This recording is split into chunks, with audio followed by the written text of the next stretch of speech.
समागम एखादी ये परी संत समागमे एखादी ये परी संत समागम एखादी ये परी संत समागम एखादी ये परी व्हावे तये द्वारी श्वान याती वाभितये द्वारी श्वान याति वाभितये द्वारी श्वान याति संत समागम एखादी ये परी संत समागम एखादी ये परी संत समागम एखादी ये परी संत समागम एखादी ये परी व्हावे तये द्वारी श्वान याती वाभितये द्वारी श्वान याति वाभितये द्वारी श्वान याति तेथे राम नाम होईल श्रवण येथे राम नाम होईल श्रवण राम नाम होईल श्रवण येथे राम नाम होईल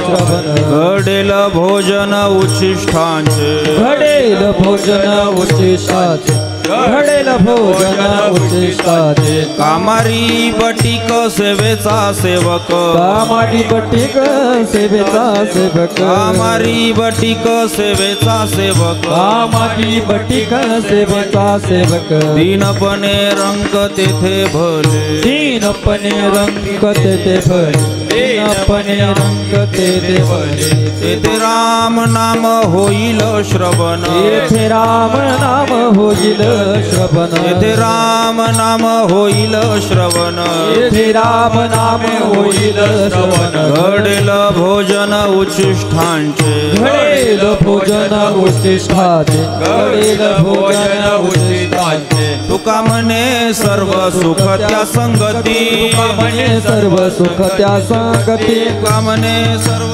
सुख त्या संगती संगती सुखात घडेल पंगती संतुष्ट घडेल पंगती संतांची घडेल पंगती संतांची या घडेल पंगती संतांची या तुका म्हणे सर्व सुख त्या संगती तुका म्हणे सर्व सुख त्या संगती तुका म्हणे सर्व सुख त्या संगती तुका म्हणे सर्व सुख त्या संगती घडेल पंगती संतांची घडेल पंगती संतांची या घडेल पंगती संतांची या तेथे राम नाम होईल श्रवण तेथे राम नाम होईल श्रवण तेथे राम नाम होईल श्रवण तेथे राम नाम होईल श्रवण घडेल भोजन उच्चिष्टांचे घडेल भोजन उच्चिष्टाचे घडेल भोजन उच्चिष्टाचे विठोबा रखुमा टाळी वाजवा रखुमाई भोपाल जय जय विठोबार कुमाई समागमी धरावी आवडी संत समागमी धरावी आवडी संत समागमे एखादी पर संत समागमे एखादी तेरा संत समागमी एखादिया परी संत समागमी एखादिया परी संत समागमे एखादी पर संत समागमे एखादी पारी वावे त्याचे द्वारी श्वानायाती वावे त्याचे द्वारी श्वानायाती श्वानायाती तिथे राम नाम होईल श्रवण तिथे राम नाम होईल श्रवण विद्याचे द्वारी श्वान याती विद्याचे द्वारी श्वान याती श्वान याती तेथे राम नाम होईल श्रवण तेथे राम नाम होईल श्रवण घडेल भोजन उचितांचे घडेल भोजन घडेल भोजन उचितांचे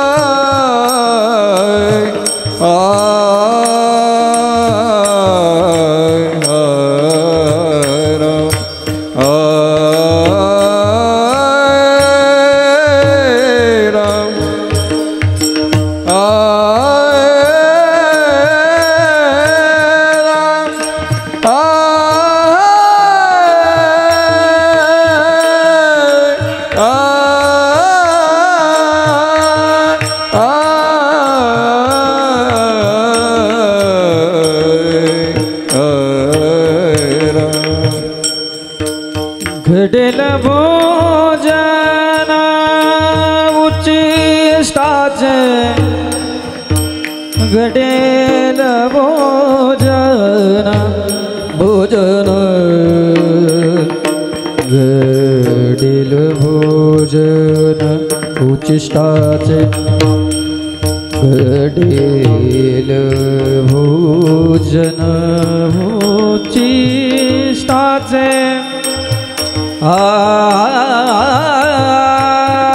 घडेल भोजन उचिष्टाचे घडेल घडेल भोजन घडेल भोजन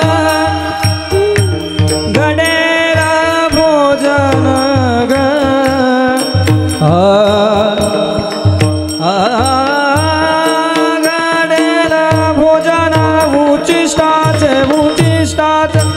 घडेल भोजन घडेल भोजन उचिष्टाचे घडेल भोजन उचिष्टाचे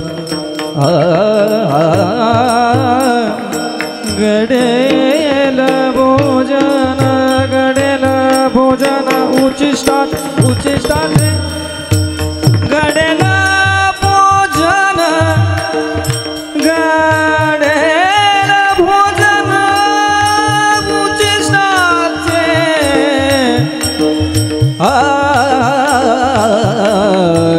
घडेल भोजन घडेल भोजन उचिष्टाचे घडेल भोजन उचिष्टाचे उचिष्टाचे राम नाम होईल श्रवण राम नाम होईल श्रवण श्रवण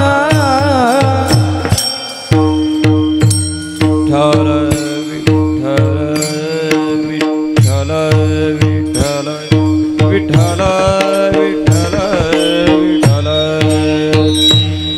विठ्ठल टाळी वाजवा भजन करा सर्वांनी टाळी वाजवा विठ्ठल हा विठ्ठल विठ्ठल विठ्ठल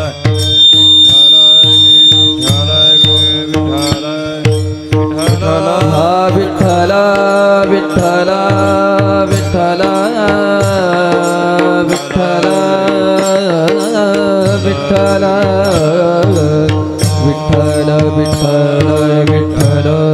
विठ्ठल विठ्ठल विठ्ठल विठ्ठल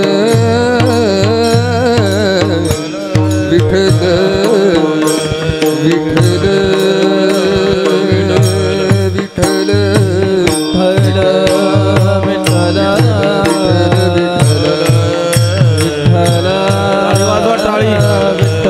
टाळी वाजवा कृपा